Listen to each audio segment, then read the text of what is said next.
Prabhas director Sandeep Reddy Vanga కాంబినేషన్లో వస్తున్న most anticipated movie spirit. ఈ మూవీ 2027 మార్చి 5న రిలీజ్ కాబోతుంది. అయితే ఈ మూవీ ఈరోజు సోషల్ మీడియాలో ట్రెండ్ అవుతుంది. మరి ఈ సినిమా నుండి ఈరోజు ఎటువంటి అప్డేట్ రాలేదు, కానీ సోషల్ మీడియాలో దుమ్ములేపే ట్రెండింగ్లో ఉంది. అయితే దీనికి కారణం వేరే movie update. Junior NTR Prashanth Neel కాంబినేషన్లో ఒక మూవీ వస్తున్న సంగతి తెలిసిందే. ఈ మూవీ న్యూ రిలీజ్ డేట్ను ఈరోజు ఒక పోస్టర్ రూపంలో రివీల్ చేశారు.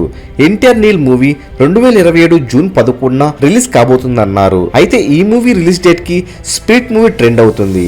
2027లో బిగ్ సినిమాలు రిలీజ్ కాబోతున్నాయి. దీంతో మొదట స్పిరిట్ మార్చి 5న రిలీజ్ కాబోతుండడంతో స్పిరిట్ ట్రెండ్ అవుతుంది. వేరే సినిమాల రిలీజ్ డేట్ రివీల్ చేస్తే ప్రభాస్ స్పిరిట్ ట్రెండ్ అవ్వడం ఇదేం మాస్టర్ బాబు అని సినీ అభిమానులు ఆశ్చర్యపోతున్నారు. మరి మీరు ఈ రెండు సినిమాల్లో ఏ సినిమా పైన ఎక్కువ ఎగ్జైట్ అవుతున్నారో కామెంట్ చేయండి. మరెన్నో స్పిరిట్, ఎన్టీఆర్ నీల్ మూవీల లేటెస్ట్ అప్డేట్స్ పొందాలనుకుంటే తప్పకుండా మూవీ మహల్ ఛానల్ సబ్స్క్రైబ్ చేసుకుని బెల్ ఐకాన్ యాక్టివేట్ చేసుకోండి. ఈ వీడియో మీకు నచ్చినట్లయితే లైక్, షేర్, కామెంట్ చేసి మూవీ మహల్ ఛానల్ సపోర్ట్ చేయండి.